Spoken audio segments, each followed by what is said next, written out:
Mi muy apreciado amigo, amiga, hermano, hermana, soy el misionero Núñez Estrella. Bienvenido a la reflexión de hoy con la Biblia abierta. Para esta ocasión, mediador del nuevo pacto. No se olvide de visitar mi canal de YouTube, Dr. Núñez Estrella. Si no se ha suscrito, por favor, hágalo. Para temas de medicinas o mensajes bíblicos. Todo para la gloria de Dios. La reflexión bíblica de hoy la encontramos en Hebreos capítulo 12, versículo 17 al 24. Usted lo puede ver en pantalla. Estaré leyendo el versículo 24. A Jesús el mediador del nuevo pacto y a la sangre rociada que habla mejor que la de Abel. Esaú se sintió remordido por la pérdida de la doble porción del primogénito, pero era demasiado tarde. Su padre no pudo retratar la bendición. Así sucede muchas veces con algunos apóstatas o con los apóstatas, porque no tienen un verdadero aprecio por los valores espirituales. Renuncia voluntariamente a Jesucristo para escapar al oprobio, al sufrimiento o al martirio. No puede ser renovado a arrepentimiento. Puede haber remordimiento, pero no un arrepentimiento para con Dios. Y en este caso lo estoy relacionando con los apóstatas, que precisamente eso es lo que hacen. Se debería aprender lecciones espirituales de todos los pasajes bíblicos de las mismas. Regresando a este pasaje bíblico, la escena era el monte Sinaí, un monte literal, palpable, todo el ardiendo en fuego. Estaba envuelto por una cobertura o velo que hacía que todo se viese distinto, oscuro y nebuloso. Una violenta tempestad rugía a su alrededor. Además de estas perturbaciones naturales, había un terrible fenómeno sobrenatural o celestial. Tocaba una trompeta y resonaba una voz de una manera tan amenazadora que el pueblo rogó que callase. Se sintieron totalmente abrumados por el divino edicto de que si aún una bestia toca el monte, será apedreada. Sabían que sí significaba la muerte para una bestia bruta, pero que no podía comprender cuánto más significaría la muerte para los que sí comprendían la advertencia. Toda la escena era tan terrible y espantosa que el mismo Moisés estaba temblando, según este pasaje bíblico. En este pasaje se nos presenta el contraste entre el antiguo pacto que se estableció con la promulgación de la ley en el monte Sinaí y el nuevo pacto del que Jesús es mediador.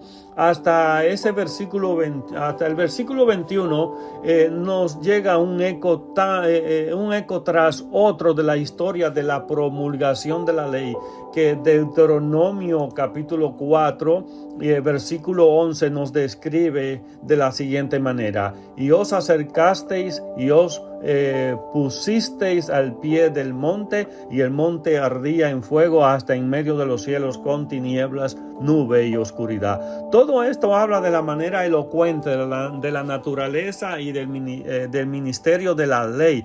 Es una revelación de las justas demandas de Dios y de su ira contra el pecado. El propósito de la ley no era proveer el conocimiento de la salvación, sino producir el conocimiento del pecado. Habla de la distancia entre Dios y el hombre a causa del pecado. Es un ministerio de condenación, tiniebla y aflicción.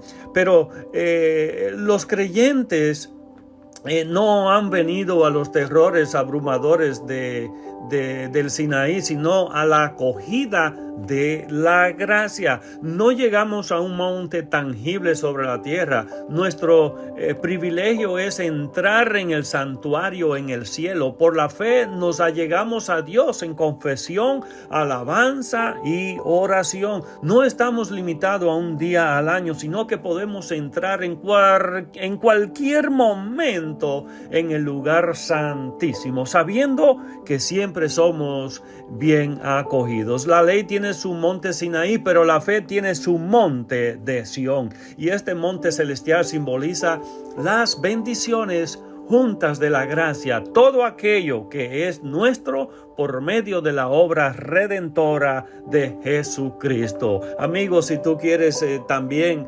participar de estas bendiciones, solamente necesita reconciliarte con Dios Padre por medio de Jesús. La ley tiene su Jerusalén terrenal, pero la fe tiene su capital celestial en las alturas.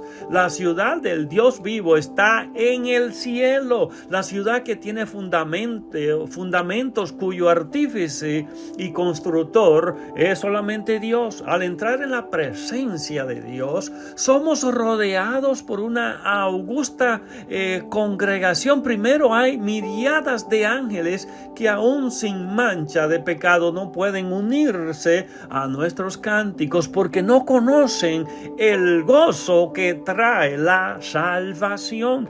Luego nos encontramos con la congregación de los primogénitos que están inscritos en los cielos. Esos son los miembros de la iglesia, el cuerpo y la esposa de Jesucristo, que han muerto desde Pentecostés y que están ahora en el goce consciente de la presencia del Señor. Esperan el día en que sus cuerpos serán levantados del sepulcro en forma glorificada y se reunirán con sus espíritus. Por la fe vemos a Dios, el juez de todos. Ya no está oculto en la oscuridad y tiniebla para la visión de la fe. Su gloria es trascendente. Los santos del Antiguo Testamento están ahí. Los espíritus de los justos hechos perfectos, justificados por la fe, están sin mancha, puros debido a que el valor de la obra de Jesucristo ha sido imputado a cuenta de ellos. También ellos esperan el momento en que el sepulcro entregará sus antiguos depósitos y recibirán cuerpos glorificados. Jesús está ahí, el mediador del nuevo pacto. Hay una diferencia entre Moisés como mediador del viejo pacto y Jesús como mediador del nuevo. Moisés sirvió como mediador simplemente recibiendo la ley de parte de Dios y entregándola al pueblo. Fue el intermediario o representante del pueblo, ofreciendo los sacrificios mediante los que fue ratificado el pacto. Cristo es el mediador del nuevo pacto en un sentido mucho más elevado. Aunque Dios pudiese en justicia concertar este pacto, Jesús había de morir, tenía que sellar el pacto con su propia sangre y darse a sí mismo en rescate por muchos.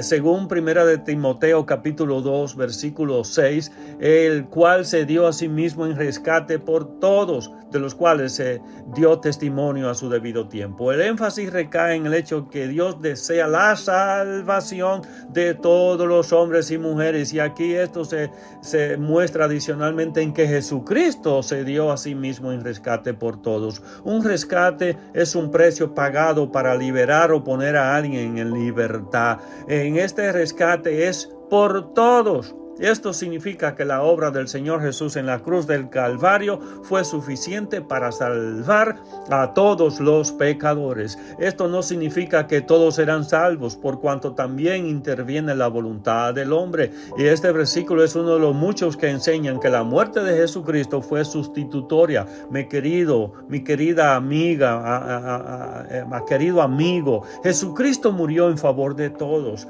Que lo aceptes o no es otra cosa, pero permanece el hecho de que la obra de Jesucristo fue suficiente en su valor por todos, de lo cual se dio testimonio a todo a su debido tiempo. Significa que el testimonio tocante a la obra sustitutoria de Jesús debía ser dado a su propio tiempo. El mismo Dios que desea la salvación de todos los hombres y mujeres y que ha proveído camino de salvación para todos, ha decretado que el mensaje del Evangelio sea anunciado en esta era en que vivimos. Todo esto tiene el designio de exhibir el gran anhelo que tiene Dios de bendecir a la humanidad. Él consiguió las bendiciones del nuevo pacto por su pueblo, por su muerte, y les asegura que estas bendiciones mediante su vida sin fin, y preserva a su pueblo para gozar de las bendiciones en medio de un mundo hostil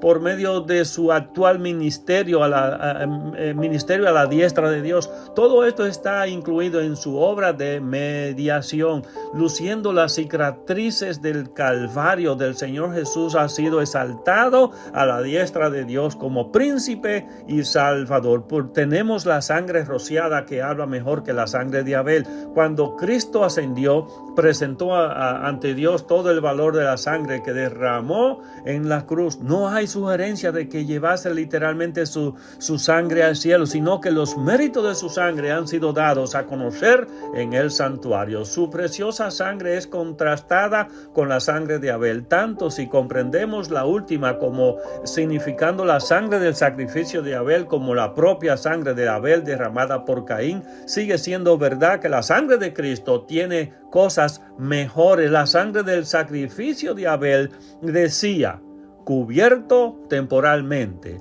La de Cristo dice, perdonado para siempre. La propia sangre de Abel clamaba venganza. La sangre de Jesucristo clama misericordia, perdón y paz. En esto debe pensar. Será hasta la próxima en la voluntad de Dios. Que Dios siga bendiciendo su vida junto a los suyos.